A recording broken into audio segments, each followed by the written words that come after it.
네, 안녕하세요. 방금 소개받은 김예진이라고 합니다. 먼저 이 자리에 서게 허락해 주신 한국작곡가협회와 한국서양음악학회에 감사의 말씀을 드리겠습니다. 제가 오늘 여러분께 연주 전에 세미나를 통해서 말씀드릴 부분은 소리를 통한 소통과 융합이란 제목으로 오늘 연주될 6작품 안에 담겨진 소리들이 어떻게 구성되고 작품에 내재되어 소통의 도구로 사용되고 있는지 그 안의 논리들을 몇 가지 분석 방법론을 통해 분석 해석해 봄으로써 작곡가와 청자의 소통과 융합의 발판을 다져보고자 합니다. 우리가 살아가고 있는 동시대를 말한다고 여길 수 있는 현대음악이 어떻게 그 의미를 더하고 가치를 더할 수 있을지 한번 생각해 보았습니다. 작곡가는 작품 안에 자신의 이야기를 담고 연주자는 작곡가의 의도를 살려 청자에게 전달하고 청자는 연주를 통해 작곡가와 소통하고 공감하며 하나로 융합될 때 비로소 그 작품의 가치는 더욱 깊이 있어지고 빛을 발하리라 생각합니다. 사실 아직까지도 현대음악은 많은 이들에게 낯설고 어렵다고 느껴지는 것이 사실입니다. 많은 이유들이 있겠지만 그 중에서도 가장 큰 원인은 청자들과의 깊이 있는 소통의 부재가 아닐까 생각합니다. 무조음악의 시대로 들어오면 약 300년 동안 공통 관습 시대를 이끌어왔던 조성음악에서의 온음계적 7음계가 반음계적 12음계로 바뀌게 되었습니다. 다시 말해 음과 화음 사이에 위계가 존재했던 조성음악 어법 체계에서 12음 모두 동등하게 취급받는 무조음악의 세계로 바뀌게 된 것입니다. 따라서 아무리 음악적 경험이 많은 사람들일지라도 무조음악을 처음 듣게 된다면 매우 복잡하고 난해한 음악이라고 생각할 수 있을 것입니다. 무조음악이 실험된 후 100년 이상이 지난 지금까지도 무조적 음향에 관해서는 여전히 거부 반응이 나타나지만 21세기에 살고 있는 현재 우리로서는 이들 음향들을 피할 수만은 없을 것입니다. 그렇기에 우리는 이러한 복잡한 음악을 조금이나마 이해하기 위해 여러 가지 방법들을 동원하여 음악을 연구하고 노력해야 할 것이라고 생각합니다. 그렇다면 우리는 이러한 음악을 어떻게 이해할 수 있고 어떻게 분석할 수 있을까요?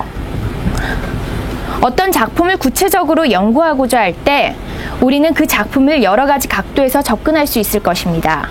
어떤 학자들은 그 음악을 둘러싼 역사나 문화를 반영하여 음악을 이해할 것이며 혹은 작곡가의 감정, 사상 등의 미학적, 심리학적인 면들을 반영하여 연구하기도 할 것입니다. 물론 이러한 학문 분야도 음악을 이해하고 해석하는 데 있어서 매우 중요합니다.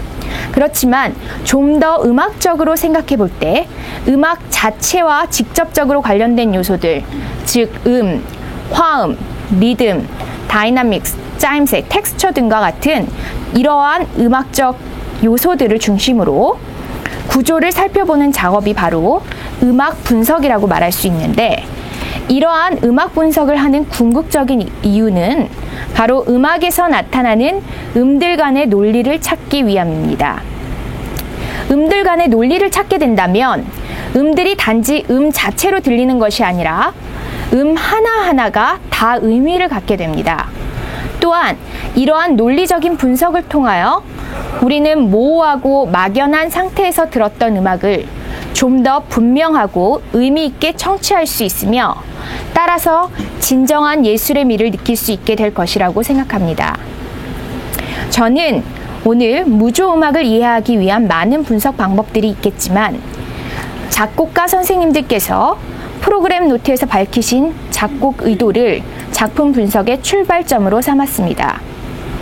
그리고 음악과 직접 관련된 요소들의 분석을 통해서 그리고 실제 음악 안의 소리들을 음고류 집합 이론이라는 이 분석 방법론을 통해 음들을 집합으로 취급하여 집합 간의 관계를 밝히며 6작품에 내재되어 있는 논리들을 풀어보도록 하겠습니다. 음고류 집합 이론에 대해서 잠깐 언급하자면 12개의 음들과 음정을 정수기보법을 통해 표기하는 것입니다. 선생님들 다 알고 계시겠지만 예를 들어 단2도는 반음 1개로 구성되어 있어 정수 1로 표기할 수 있으며 장2도는 2개의 반음으로 구성되어 있기 때문에 정수 2로 표기할 수 있습니다. 이러한 정수기보법에 의한 음정명은 협화음정, 불협화음정의 구별이 드러나지 않고 그 음고류 집합 안에 내재된 순수한 음정의 내용만을 제공하기 때문에 무조음악을 분석할 때 매우 유용하게 사용될 수 있습니다. 예를 들어 장 3도와 감 4도의 경우 음향적으로는 동일하지만 장 3도는 온음계에서는 협화음정인 반면에 감 4도는 온음계에서 형성되지 않은 불협화 음정입니다. 그러나 무조음악에서 이러한 음정의 화성 기능적 구별이 필요하지 않으며 실제 무의미하기 때문에 실제 소리의 내용을 분석하기에 매우 실용적인 방법론이라 할 수 있겠습니다. 그리고 표에서 보시다시피 비서열 음고류 집합이론, 다시 말해 음의 서열, 순서를 고려하지 않는 음정류는 1부터 숫자 6까지 나타낼 수 있습니다.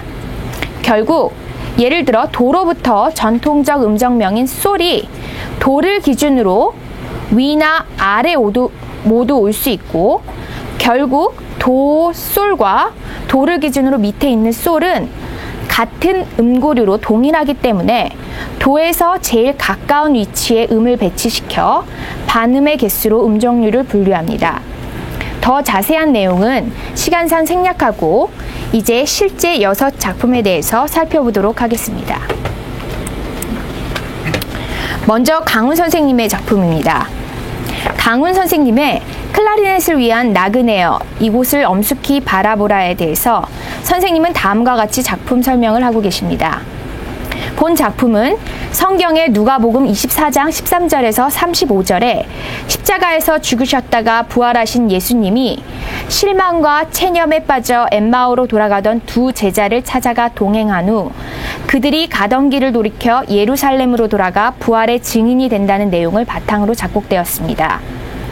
1악장은 실망, 2악장은 동행, 3악장은 증인이라는 이 세 악장을 통해서 작곡가 선생님은 성경에 등장하는 두 제자가 십자가를 바라보는 시선의 변화, 즉 십자가를 죽음에 이르는 장록한 형벌로 바라보는 시선에서 구원의 상징으로 바라보는 시선의 변화를 클라리넷으로 표현하고자 하셨습니다.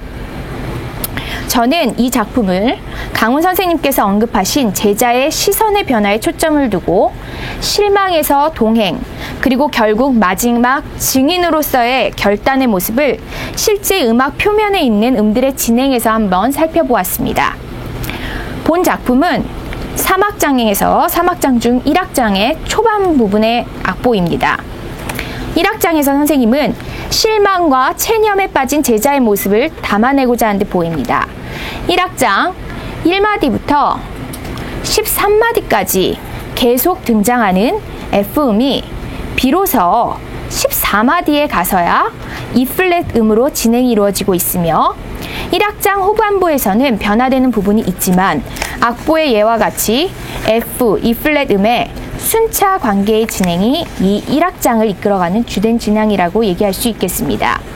이는 제가 생각하기에 실망한 제자들이 체념에 빠져 헤어나오지 못하고 스스로에게 갇혀있는 모습을 묘사하고 있는 것으로 저는 해석해 보았습니다. 2악장 동행에서는 악보에서 보는 바와 같이 1악장과는 확연히 대조되는 모습으로 나옵니다. 2악장에서 앞서 언급했듯이 제자들의 심경 변화가 있는데 이를 매우 역동성 있는 음들의 움직임을 통해 드러내고 있습니다. 3악장은 제자들이 증인으로서 삶을 살기로 결단하는 의지를 2악장과 비교했을 때 보다 긴 음가로 제시된 음이 반복되지 않고 다른 음으로 바로 진행되며 자주 등장하는 과감한 도약의 선율 등으로 그 의지를 표현한 듯 보입니다. 본 작품을 살펴보며 흥미로웠던 점 중 하나는 1악장에서 마디 1에서 13까지 제시된 F음이 마디 14에 가서야 비로소 E플랫음으로 진행이 이루어졌는데, 이 E플랫음은 3악장의 마지막 곡을 종결하는 음으로 등장합니다. 이를 통해 저는 1악장 초반에 혼란스럽게 고민하던 제자의 두 가지의 상반된 마음을 F, E플랫으로 표현한 것이었다면, 그 긍정적 결과로 택한 제자들의 증인으로서의 삶의 결단은 E플랫이라는 음으로 묘사된 것이 아닌가 한번 추측해 보았습니다. 여러분께서도 강훈 선생님의 작품을 들으실 때 성경에 등장한 제자가 되어 그 소리에 마음을 담아 들어보신다면 마지막 제자들의 긍정적 결단을 함께 느끼고 도전받게 되실 거란 생각을 한번 해봅니다. 다음은 이희주 선생님의 작품입니다. 이희주 선생님의 노크 시리즈는 바이올린 독주를 위한 작품입니다. 이희주 선생님께서는 본 작품을 통해 자아의 울림이 세상과의 울림으로 이어지는 과정을 몸짓으로 그리고 울림으로 표현하고 있습니다. 어떠한 울림이든지 그 속에 갇혀 있어서는 아름답지가 않고 세상과 소통하고 그 소통을 위해서 서로 노크를 해야 함께 울리고 함께 흘러야 함을 몸짓과 울림의 조화를 통해 표현하고 있습니다. 지금 이 악보는 이희주 선생님의 작품 처음 부분입니다.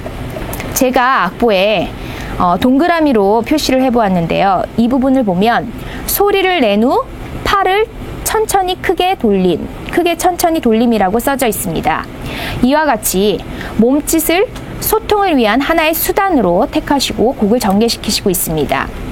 그리고 바이올린에서 처음 시작하는 울림은 바로 G라는 음입니다. 이희주 선생님의 곡은 크게 두 부분으로 나눌 수 있는데 그중 첫 부분인 G음을 통해 세상과 처음 소통하고 그 소통의 시작은 과감하지 않고 아직은 그 안에 머무른 듯 매우 속삭이듯이 G음을 중심으로부터 많이 벗어나지는 않습니다.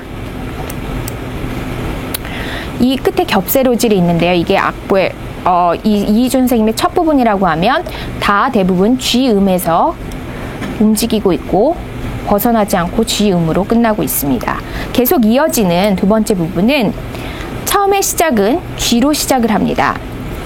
근데 이 두 번째 부분부터는 점차 그 소통의 범위를 넓혀갑니다. 음고류 01이라고 얘기할 수 있는 G, A 플랫 음 정도에서 음이 움직이다가 점차 그 음력이 확대되며 마지막에 가서는 명확하게 자신의 의견을 내어 소통하는 듯 이전에 글리산도 주법에 의해 주로 제시되었던 음들이 마지막 진행에서는 이렇게 F, F#, G, A의 명확하고 넓은 음력으로 음을 배치시켜 울리게 하며 곡을 마무리하고 있습니다. 여러분들께서도 이희주 선생님의 곡을 들으시면서 자아의 울림과 세상의 울림이 어떻게 소통하고 있는지 몸짓과 소리를 통해서 느껴보시길 바랍니다. 다음은 김규동 선생님의 작품입니다. 김규동 선생님의 작품은 3개의 곡으로 구성되어 있으며 고정된 모티브의 반복과 대비를 통해 극명한 단순함과 명료함을 표현하고자 하셨습니다. 3곡이 있는데 그중 저는 시간상 첫 번째 곡을 이 자리에서 함께 살펴보고자 합니다. 첫 번째 곡은 화성적 기능이 배제된 라멘트 베이스의 교차 진행과 빠른 연타에 의한 5연음부 그룹의 대조를 통해 1악장을 진행시킨다고 설명하고 계십니다. 여기서 라멘트 베이스란 으뜸음에서 딸림음으로 완전 4도 순차 하행하는 베이스 진행을 이야기합니다. 예를 들어 악보에서 살펴본다면 마디 2에서 5까지 B, A, G, F#과 D, C, B플랫 A로 하행하는 베이스 라인과 마디 6에 5 있단 음표의 그룹의 대조적인 진행이 보입니다. 이게 작품 초반에 나타나고요. 이러한 대조적인 진행은 작품 전체에 걸쳐 나타나며 특히 라멘트 베이스 라인의 순차 진행은 미시적인 부분뿐만 아니라 거시적 관점에서 살펴볼 때에도 구조적인 성부 진행으로 작품에 내재하고 있음을 확인할 수 있었습니다. 이 부분은 라멘트 베이스와는 대조를 이루는 5 있단 5연음부가 있는 부분입니다. 사실 순차 진행이 귀에 확연히 드러나진 않겠지만 그 안에 내재된 구성음들의 조합을 대조적으로 앞서 제시된 순차 하행의 선율의 원리로 다시 한번 제가 분석해 보았습니다. 악보에서 볼 수 있듯이 사실 순차 진행에 대조되는 오연음부의 소리로 그냥 단지 오연음부의 소리로 들을 수 있겠지만 그 안에 이와 같이 반음계적 순차 하행의 원리가 내재되어 있어 앞서 제시된 진행과는 대조되는 소리일 수 있지만 유기적으로 연결될 수 있음을 한번 살펴보았습니다. 결국 이러한 진행은 본 곡을 이끌어가는 원동력이 될 수 있으며 본 작품을 대조되는 특징들 사이에서 곡을 유기적으로 듣게 하는 숨겨진 논리가 아닐까 한번 생각해 보았습니다. 이러한 진행은 다른 부분에서도 보다 거시적 관점에서도 살펴볼 수 있었습니다. 보다 명확히 들리는 구조음이라고 여길 수 있는 부분을 제가 동그라미로 표시를 했고 파란색의 사각 모양으로 표시를 해보았습니다. B, A, G, F, E로 오음계적 순차 하행 진행이 보이고 동시에 B, B 플랫, A, G, G샵이지만 A 플랫으로 생각한다면 A 플랫, G, F샵이지만 G 플랫으로 생각한다면 F, E로 또 반음계적인 순차 하행 라인도 살펴볼 수 있었습니다. 김규동 선생님의 작품을 들으시면서 여러분도 대조적인 이런 특징들 속에서 유기적으로 연결고리를 만드는 논리를 느끼시면서 감상해 보시면 어떨까 싶습니다. 다음은 임승혁 선생님의 작품입니다. 임승혁 선생님의 작품은 존재, 영향, 조화의 개념을 표현한 작품입니다. 현재하는 모든 것들은 그 존재만으로 여러 현상을 야기하고 인식의 여부와 관계없이 존재 자체로 누군가에게 영향을 주고 또 받게 되는 것이다. 이 곡에서는 소리라는 현상을 다른 소리가 간섭함으로써 서로 조화를 이루어가는 과정을 표현하였다고 선생님께서 쓰셨습니다.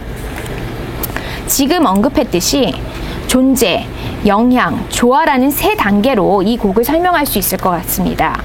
그래서 저는 본 작품을 각기 다른 소리, 서로 다른 존재가 서로 영향을 받고 조화를 이루어 융합되어가는 과정을 음악의 요소들을 통해 살펴보았습니다. 작품 중 시작 부분인 마디 1에서 5 부분입니다. 여러분도 화면에 악보를 통해서 보실 수 있듯이 시작 부분에서 오보에와 클라리넷은 각기 다른 소리를 내고 있습니다. 또한 오보에가 포르테의 큰 소리로 연주를 할 때 클라리넷은 피아노의 작은 소리로 연주하며 서로 다른 존재임을 보이는 듯합니다.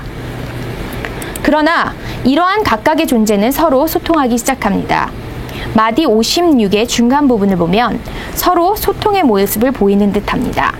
이렇게 주고받으면서 악상기호가 나오고 있고 처음에는 다른 음정의 다른 크기의 소리를 내던 두 객체가 이제는 소통하고 그 소통은 서로에게 영향을 주어 비로소 조화로운 융합의 과정을 묘사하고 있음을 악보의 예를 통해 살펴볼 수 있었습니다. 그 융합의 모습은 곡의 마지막 부분에서 볼 수 있듯이 함께 조화로운 모습으로 같은 음과 같은 샘열임으로 마무리를 합니다. 이 곡은 존재, 소통, 융합의 과정을 상상하시면서 감상하신다면 여러분도 소통과 융합의 과정을 몸소 느끼게 되실 것이라고 기대해 봅니다. 다음은 유범석 선생님의 작품입니다. 유범석 선생님의 소프라노, 클라리넷, 첼로, 피아노를 위한 3개의 노래는 서로 다른 시기에 쓰인 개별적인 노래들 중에서 2000년도에서 2002년에 쓰인 노래들을 엮어 만든 모음곡입니다. 이 중에서 세 작품 중에서 저는 두 번째에 해당하는 문둥이라는 시에 곡을 붙인 이 작품을 중심으로 음고류 집합이론을 적용한 성부 진행의 분석 방법론을 통해 음악 안의 소리들이 어떠한 논리로 설명될 수 있는지 한번 자세하게 다뤄보고자 합니다. 제가 유범석 선생님의 곡을 작품 전체를 분석을 해보았습니다. 이게 시작과 끝부분이고요. 네. 악보를 통해서 알 수 있듯이 제가 이렇게 사각형으로 묶은 것들은 집합이라고 얘기를 할 수 있습니다. 음고류들을 집합으로 묶었는데 이 집합 안에 내재된 소리가 어떤 것인지 이렇게 음정류를 통해서 제가 표시를 하였습니다. 처음에 등장하는 클라리넷에 등장하는 음고류 집합은 0126이라는 음고류 집합을 이루고 있습니다. 다음 첼로에 처음 등장하는 음고류 집합은 016이라는 집합입니다.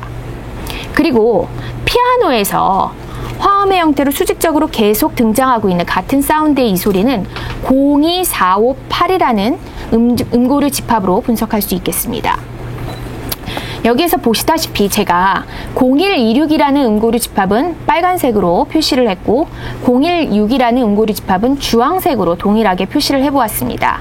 이곳에서 보면 사실 계속 주고받으면서 등장을 하고 있고 작품 전주 부분에 그러니까 성악성부가 나오기 전주 부분까지 계속 0126과 016이 함께 등장을 하고 있습니다.